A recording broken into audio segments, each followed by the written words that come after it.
Gossypium mother নিয়ে আজকে কথা বলবো। গসিপিয়াম মাদার সাধারণত গসিপিয়াম হারবেকাম বা সাধারণভাবে কটন প্ল্যান্ট থেকে তৈরি করা হয়। কটন প্ল্যান্ট মানে তুলা গাছ। সাধারণত এর ফলের মধ্যে থাকা ফাইবার থেকে মূলত তুলা সুতা উৎপাদনের যে কাঁচামাল সেটি পাওয়া যায়। এটি শিল্পে অর্থাৎ সুতা উৎপাদন শিল্পে ব্যাপকভাবে বা বাণিজ্যিকভাবে ব্যবহৃত হলেও এই গাছের কিছু উপাদান অংশ বিশেষ করে রুট, সিড এবং ফ্লাওয়ার থেকে গুরুত্বপূর্ণ ঔষধ গসিপিয়াম মাদার টিংচার প্রস্তুত করা হয়। ক্লাসিক্যাল হোমিওপ্যাথি এর প্রয়োগ তুলনামূলক কম থাকলেও ট্রেডিশনালি এই ঔষধটি গসিপিয়াম ঔষধটি বিশেষ করে মহিলাদের রিপ্রোডাক্টিভ সিস্টেম এবং বিশেষ করে ইউটেরাইন ফাংশনের সাথে জড়িত বিভিন্ন সমস্যার চিকিৎসায় দীর্ঘদিন যাবৎ ব্যবহৃত হয়ে আসছে।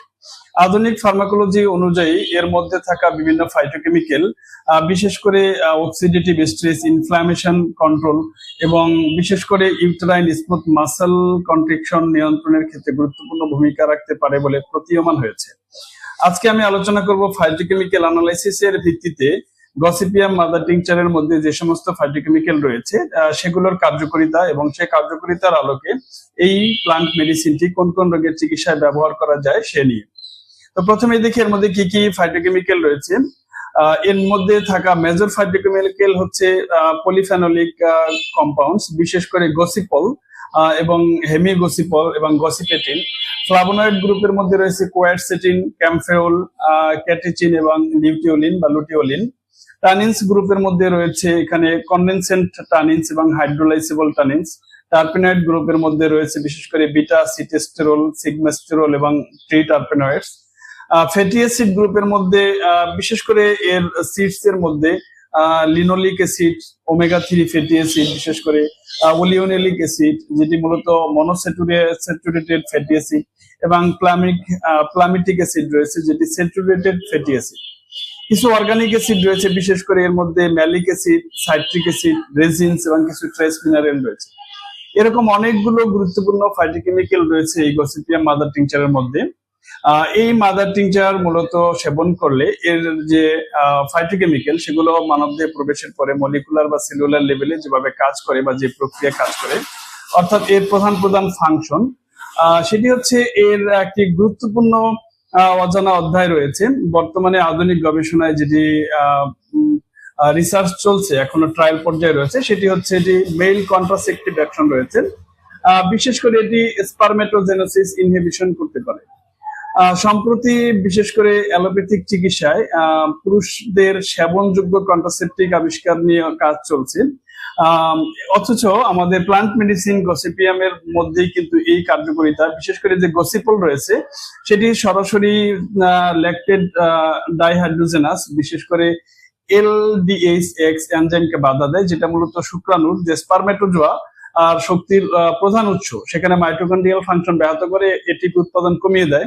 ফলে শুক্রাণুর চলাচল বা মোটিলিটি নষ্ট হয়ে যায় এবং শুক্রাণু উৎপাদন বাধাগ্রস্ত হয়, স্পারমেটোজেনেসিস প্রক্রিয়াটি স্লো হয়ে যায়। এইভাবে মূলত gossypium mother natural male contraceptive বা পুরুষের জন্ম উৎপাদন বিরতিকরণ হিসাবে ব্যবহৃত হতে পারে, যেটি এখন পর্যন্ত ট্রায়াল পর্যায়ে রয়েছে আধুনিক ফার্মাকোলজিক্যাল রিসার্চ অনুযায়ী। যদিও এটি শতভাগ নিশ্চিত নয়, তথাপিও এটি কিন্তু এই ব্যাপারটিতে কাজ করতে পারে বলে প্রমাণিত হয়েছে। তো এটি হচ্ছে একটা কাজ, যদিও এই পারসেপশনে গসিপিয়াম মাদার টিংচারকে এখন পর্যন্ত ব্যবহার হয় না, তবে এটি একটি সম্ভাবনার খুব বড় একটি দিগন্ত রয়েছে। কারণ এখন পর্যন্ত বিশেষ করে কোন প্রকার কন্ট্রাসেপটিভ হিসেবে এখন পর্যন্ত আমাদের ঔষধ সেবন এগুলো মহিলাদের একক দায় হিসেবে রয়ে গেছে। আর যদি এই গবেষণা সফল হয় তো সেই ক্ষেত্রে গসিপিয়াম প্লান্টকেও এর এক্সট্রাক্ট থেকে যদি এই মেল কন্ট্রাসেপটিভ রিসার্চে প্রমাণিত হয় তাহলে সেটি একটি বড় দ্বার উন্মোচিত হবে। তো এটি একটি অজানা অধ্যায় গসিপিয়াম প্লান্ট মেডিসিনের বা গসিপিয়াম মাদারের, যেটি সাধারণত হোমিওপ্যাথিক সেক্টরে এই ব্যাপারটি হয়তো অনেকেরই অজানা বা এই ব্যাপারটি নিয়ে তেমন প্রয়োগ হয় না। তো এটি একটি ফাংশন। এর বাইরে ম্যাক্সিমাম ফাংশন গুলি মূলত হচ্ছে মহিলাদের জরায়ু সংক্রান্ত, বিশেষ করে স্মুথ মাসল কন্ট্রাকশন করে এটি। এর যে মূল রয়েছে সেই মূলের বা রুট বার্ক, এটি মূলত এর মধ্যে থাকা ফাইটোকেমিক্যালস সেগুলো ইউটেরাসের যে মসৃণ পেশি বা স্মুথ মাসল এগুলো প্রোস্টাগ্ল্যান্ডিন সিনথেসিস উদ্দীপ্ত করে ফলে মায়োমেট্রিয়াল কন্ট্রাকশন বৃদ্ধি করে, যেটি মূলত প্রসব পরবর্তী রক্তপাত বিশেষ করে পোস্টপার্টাম হ্যামোরেজ নিয়ন্ত্রণ করে এবং মাসিক ঋতুচক্র নিয়মিত করতে সাহায্য করে। অর্থাৎ মেনস্ট্রুয়াল ইরেগুলার মেনস্ট্রুয়েশন জনিত যত রকমের সমস্যা রয়েছে সেটি নিয়ন্ত্রণে এটি ভূমিকা পালন করে। এর বাইরে এটি অ্যান্টি ইনফ্ল্যামেটরি এবং অ্যান্টিঅক্সিডেন্ট করে, বিশেষ করে এর মধ্যে ফ্লাভোনয়েড রয়েছে অনেকগুলো, কোয়ারসিটিন, ক্যামফেরল, লিউটিওলিন বলেছি। এই জাতীয় গুরুত্বপূর্ণ ফ্লাভোনয়েড ফাইটোকেমিক্যাল গুলো মূলত এখানে অ্যান্টিঅক্সিডেন্ট হিসেবে কাজ করে, বিশেষ করে কক্স এবং লিপোক্সিজেনেস লক্স পাথওয়েকে বাধা দেয়, ফলে প্রো ইনফ্ল্যামেটরি যে সাইটোকাইন সেটা নিঃসরণ কমিয়ে মূলত এখানে টিস্যু লেভেলে ইনফ্ল্যামেশন কমিয়ে দেয়।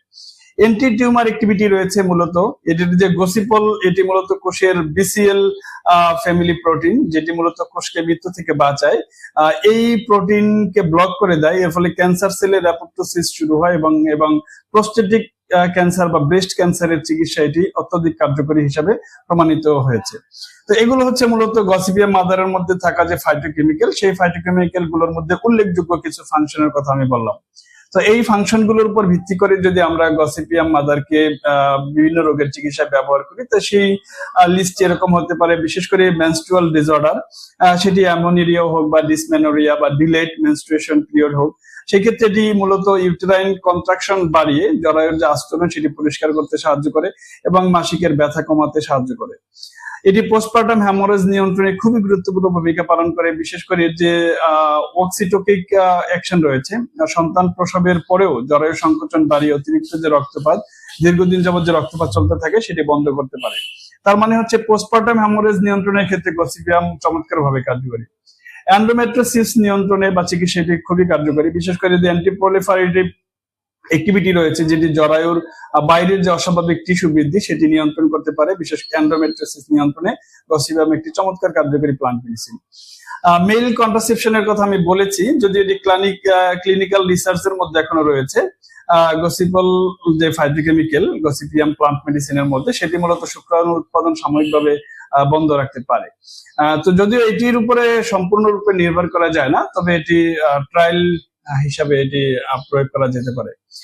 বিনাইন প্রোস্টেটিক হাইপারপ্লাসিয়া, যদিও গসিপিয়ামকে অনেকে স্ত্রী রোগের ওষুধ মনে করেন, কিন্তু এটি পুরুষের প্রোস্টেট গ্ল্যান্ডের যে হাইপারপ্লাসিয়া, স্বাভাবিকভাবে যে প্রোস্টেট গ্ল্যান্ড বড় হয়ে যায়, এনলার্জড হয়ে যায়, সেটির প্রদাহ এবং তার অস্বাভাবিক বৃদ্ধি নিয়ন্ত্রণের ক্ষেত্রে এটি চমৎকার কার্যকরী হতে পারে। জেনারেল ইনফ্ল্যামেটরি ডিজিজের ক্ষেত্রে, বিশেষ করে ফ্লাভোনয়েড রয়েছে, সেগুলো অ্যান্টি ইনফ্ল্যামেটরি ভূমিকা রয়েছে, সেই হিসেবে এটি ক্রনিক যে কোনো লো গ্রেড ইনফ্ল্যামেশনের চিকিৎসা এটি কার্যকরী হতে পারে। সবচেয়ে গুরুত্বপূর্ণ ভাবে ব্যবহৃত হতে পারে ইউটেরাইন ফাইব্রয়েড বা ইউটেরাইন মায়োমার চিকিৎসায়, অর্থাৎ জরায়ু টিউমারের চিকিৎসায়। সাধারণত এটি হরমোনাল সিগন্যালিং পাথওয়ে মডুলেশন করে ফাইব্রয়েড টিস্যুর বৃদ্ধিকে নিয়ন্ত্রণ করার মাধ্যমে ফাইব্রয়েডস বা ইউটেরাইন মায়োমা বা ইউটেরাইন ফাইব্রয়েডের চিকিৎসা গুরুত্বপূর্ণ ভূমিকা পালন করতে পারে।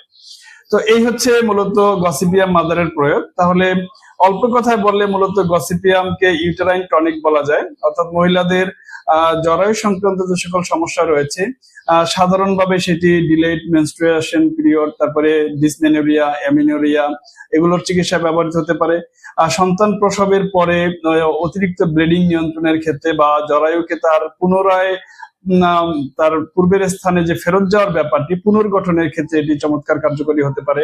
জরায়ু টিউমারের চিকিৎসায় এটি কার্যকরী হতে পারে এবং পুরুষের বিনাইন প্রোস্টেটিক হাইপারপ্লাসিয়ার ক্ষেত্রে এটি চিকিৎসা এটি ব্যবহৃত হতে পারে। তার মানে অনেকগুলো গুরুত্বপূর্ণ চিকিৎসা এটি ব্যবহৃত হতে পারে।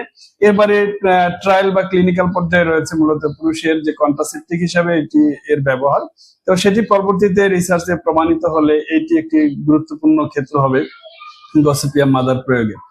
তো গসিপিয়ামের মাদারের মধ্যে কিছু টক্সিসিটি রয়েছে, এই জন্য এর প্রয়োগের ডোজ সম্পর্কে সাবধান হতে হবে, ওভারডোজ অ্যাভয়েড করতে হবে। বিশেষ করে 5 থেকে 10 ফোঁটা ওষুধ আধা কাপ পানিতে মিশিয়ে দিনে 2 বার, একিউট ক্ষেত্রে 3 বার সেবন করতে দেওয়া যেতে পারে।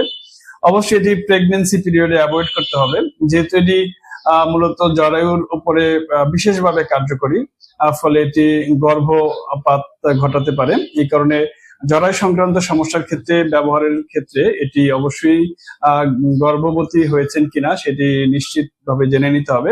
প্রেগনেন্সির সময় গসিপিয়াম মাদার ব্যবহারকে অ্যাভয়েড করতে হবে। তো এই হচ্ছে সতর্কতা এবং এর ডোজ।